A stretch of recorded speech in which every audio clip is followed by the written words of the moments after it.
नमस्कार, आपका हमारे YouTube चैनल में स्वागत है। दोस्तों, जैसा कि मैंने पिछले वीडियो में बताया था कि एसएससी सीएचएसएल का फॉर्म जो ऑनलाइन होना स्टार्ट होगा वो 1 फरवरी से होगा। तो देखिए, इसके ऑफिशियल साइट में अगर आप जाएंगे तो आज के डेट में जो है यानी 1 फरवरी के डेट में जो है एसएससी सीएचएसएल के लिए नोटिस जारी कर दिया गया है। देख सकते हैं 10+2 लेवल के लिए।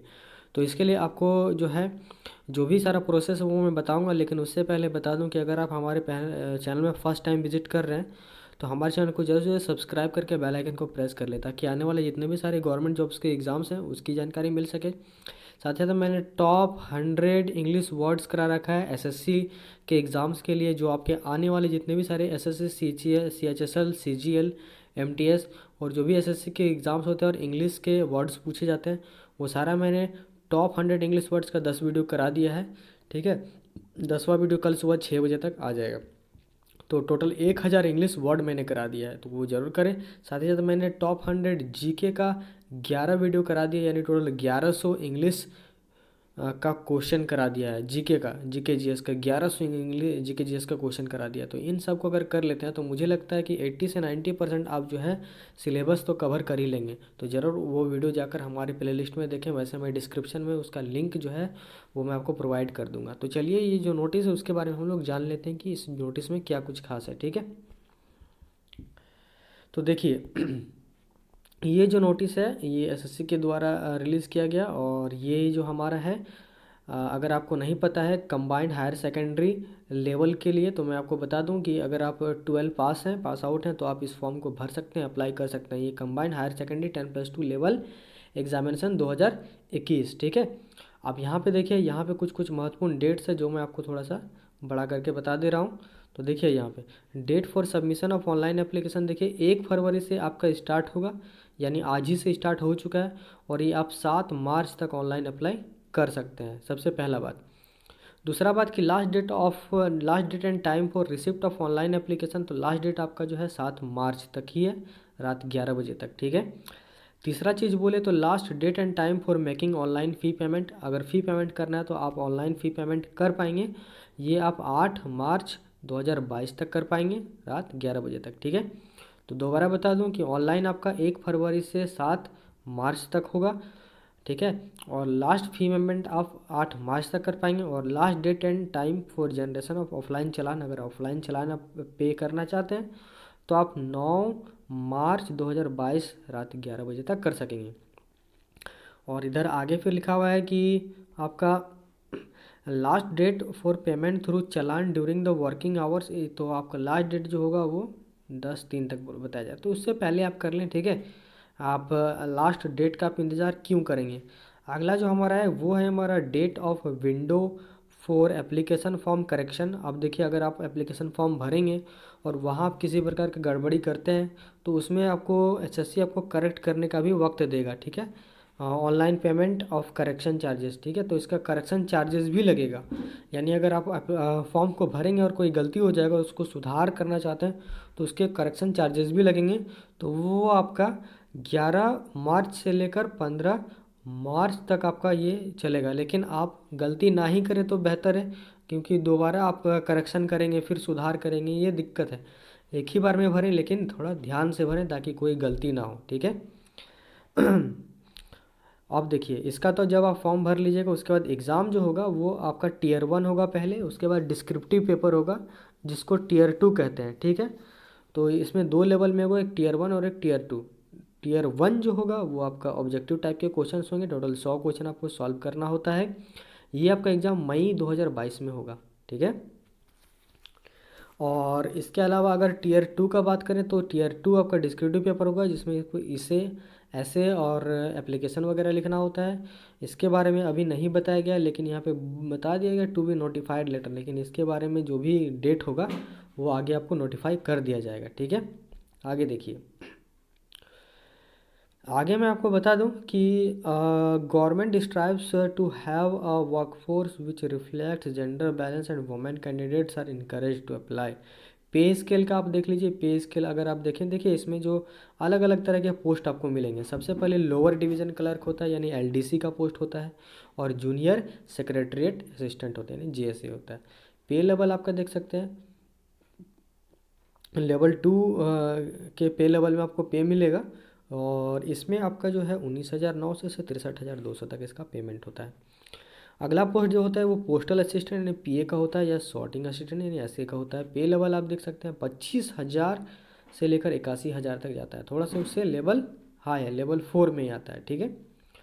इसके अलावा अगर बोलें अगला, तो डाटा एंट्री ऑपरेटर डीईओ के लिए पे लेवल देखिए लेवल 4 में आता है, 25,000 से 81,000 सेम पेमेंट है। और लेवल 5 में और एक आता है जो 29,200 से लेकर 92,300 तक आपका इसमें पेमेंट बनता है। आखिरी जो है वो डाटा एंट्री ऑपरेटर जो ग्रेड ए के में आता है, और ये पे लेवल 4 के अंदर आता है, और ये 25,500 से लेकर 81,100 तक इसका पेमेंट बनता है। तो देख सकते हैं इसका वैकेंसी, इसका जो आपका पेमेंट है वो भी बहुत ही बेहतरीन है। और इसका वैकेंसी जो है वो निकल चुका है। यहाँ पे वैकेंसीज़ के बारे में क्या बताया गया है कि vacancies will be determined in due course, मतलब अभी यहाँ पे वैकेंसी कितना है उसके बारे में खुलासा नहीं किया गया है, ठीक है। ऑफिशियली इसके बारे में नहीं बताया गया। Updated vacancy position will be upload on the website of the commission, तो जो भी अपडेटेड वैकेंसी होगा वो बाद में अपलोड कर दिया जाएगा, ठीक है। जैसे अपलोड होगा मैं आपको अपने चैनल पे बता दूंगा। तो हमारे चैनल से जुड़ने के लिए एक बेल आइकन को सब्सक्राइब करने का और बेल आइकन को जरूर जरूर प्रेस कर देंगे, ठीक है। रिजर्वेशन का इसमें मिलता है वो, जैसे एससी का, एसटी का, ईडब्ल्यूएस का, ओबीसी का, पीडब्ल्यूडी का, इन सबको रिजर्वेशन मिलेगा, ठीक है। और इसके अलावा क्या है कुछ खास, वो हम लोग थोड़ा शॉर्ट में देख लेते हैं। नेशनलिटी का बात करें तो आप इंडियन सिटीजन होना चाहिए, ये बेहतर रहेगा। उसके अलावा एज लिमिट का बात करें तो देख सकते हैं एज लिमिट सबसे महत्वपूर्ण बात जो आपको यहाँ पे जानना है कि आपका जो एज लिमिट होना चाहिए फॉर द पोस्ट एज 18 से 27 साल होना चाहिए, ठीक है। यानी आपका जो है आ, 1 जनवरी यहाँ पे बताया गया, 1 जनवरी 2022 को आपका 18 से 27 साल के बीच होना चाहिए। और साथ ही साथ यहाँ पे बताया candidates born not before then, अब 2 जनवरी 1995 से पहले आपका जन्म नहीं होना चाहिए, ये बताया गया है, ठीक है। और नॉट लेटर देन 1 जनवरी 2004 के बाद आपका जन्म नहीं होना चाहिए। अगर आपका 1 जनवरी 2004 के बाद आपका जन्म हुआ तो आप नहीं भर सकते हैं, और 2 जनवरी 1995 से पहले है तो आप नहीं भर सकते हैं। लेकिन कुछ कुछ इसमें छूट मिलता है, जैसे कि एससी एसटी को 5 साल छूट मिला हुआ है तो ये भर सकते हैं, जबकि ओबीसी को 3 साल छूट है, पीडब्ल्यूडी को 10 साल, पीडब्ल्यूडी ओबीसी को 13 साल, पीडब्ल्यूडी एससी एसटी को 15 साल, एक्स सर्विसमैन को 3 साल, इस तरह से अलग अलग तरह का छूट है जो आप यहाँ पे देख रहे हैं, ठीक है।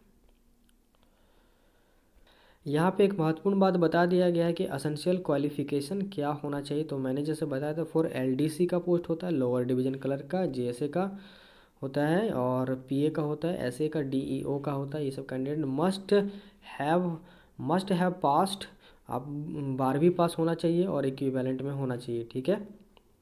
ये तो 12वीं पास यहाँ पे मांगा गया है। अब यहाँ पे बात आ रहा है कि हाउ टू अप्लाई, तो अप्लाई कैसे करेंगे, तो एसएससी के ऑफिशियल साइट पे जा करके आपको अप्लाई करना होगा। यहाँ पे एप्लीकेशन फ़ी का बात करें तो एप्लीकेशन फ़ी आप देख सकते हैं कि फ़ी पेबल हो गया, यहाँ पे 100 रुपये आपको फ़ी लगेगा इस फॉर्म को अगर आप ऑनलाइन भरना चाहेंगे तो, क्योंकि ऑफलाइन के माध्यम से तो नहीं होगा, ऑनलाइन आपको फॉर्म भरना होगा, ठीक है।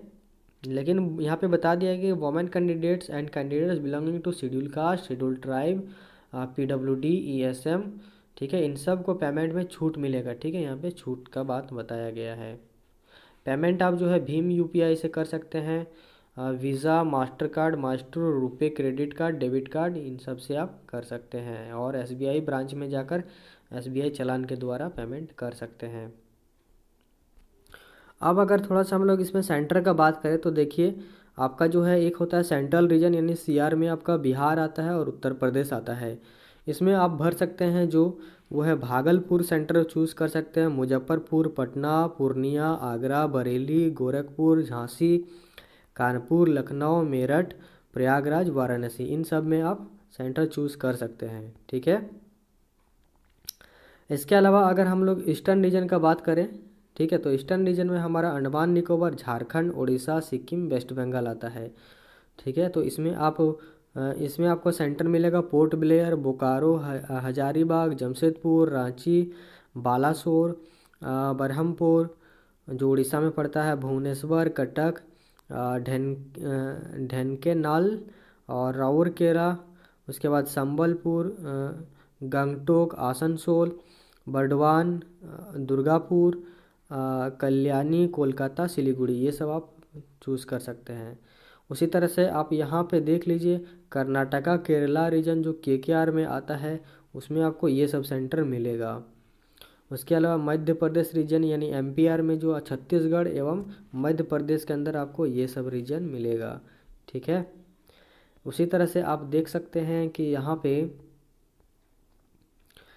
आपका नॉर्थन रीजन के लिए अगर आप देखें तो आपका ये सब रहेगा, और आपका नॉर्थ ईस्टर्न रीजन के लिए वो मैंने बताया, और आपका ये है आपका नॉर्थन रीजन के लिए अगर देखें, जिसमें दिल्ली, राजस्थान और उत्तराखंड आता है, उसमें आपको ये सारे सेंटर मिलेंगे।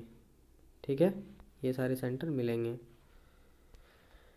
इसके अलावा आपका नॉर्थ वेस्टर्न रीजन में आप देख सकते हैं कि नॉर्थ वेस्टर्न रीजन में आपको क्या क्या मिलेगा। नॉर्थ वेस्टर्न रीजन में आपका चंडीगढ़, हरियाणा, हिमाचल प्रदेश, जम्मू कश्मीर आता है, और आपका ये सब सेंटर मिलेगा। ठीक है, और कश्मीर, लद्दाख, पंजाब भी आता है। साउथर्न रीजन में आप देख सकते हैं आंध्र प्रदेश आता है, पुडुचेरी, तमिलनाडु, तेलंगाना आता है, और इसमें आपको ये सारा सेंटर मिलेगा। वेस्टर्न रीजन का बात करें यानी WR का बात करें तो यहाँ पे आपका ये सारा सेंटर मिलेगा। इस तरह से आपका सेंटर हो गया। ठीक है, साथ ही साथ मैं बता दूं, एक बार जो आप सेंटर चूज़ कर लेंगे वो दोबारा बदल नहीं सकते हैं, जैसा कि यहाँ नीचे लिखा हुआ है। SSC CHSL एग्ज़ाम का सिलेबस अगर शॉर्ट में बताएं तो इसमें आपका एक होगा कंप्यूटर बेस्ड एग्जामिनेशन जो Tier 1 कहलाता है, दूसरा होगा डिस्क्रिप्टिव पेपर जो Tier 2 कहलाता है, जो मैंने आपको शुरू में ही दोनों बता दिया था, और तीसरा होगा स्किल टेस्ट या टाइपिंग टेस्ट जो Tier 3 होता है। 3 स्टेज आप पास करेंगे तो आपका सिलेक्शन यहाँ पे हो जाएगा। अब अगर हम लोग Tier 1 का सिलेबस का बात करें जो कंप्यूटर में आपको बैठ करके एग्ज़ाम देना होगा, तो इंग्लिश आएगा, रीजनिंग रहेगा, मैथ रहेगा और जनरल अवेयरनेस रहेगा।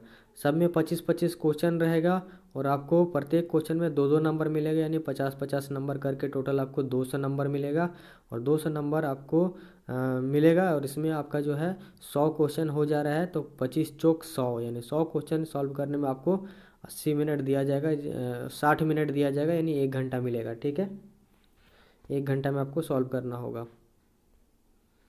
और क्वेश्चन पेपर जो आपका Tier 1 का रहेगा वो मल्टीपल चॉइस क्वेश्चन रहेगा, हिंदी और इंग्लिश 2 लैंग्वेज में रहेगा। Tier 1 का सिलेबस का बात करें तो आपको इंग्लिश में ये सारा चीज़ पढ़ना होगा, रीजनिंग में आपको ये सारा चीज़ पढ़ना होगा। ठीक है, और मैथ्स में आप देख सकते हैं कि ये सब आपको मैथ्स में पढ़ना होगा।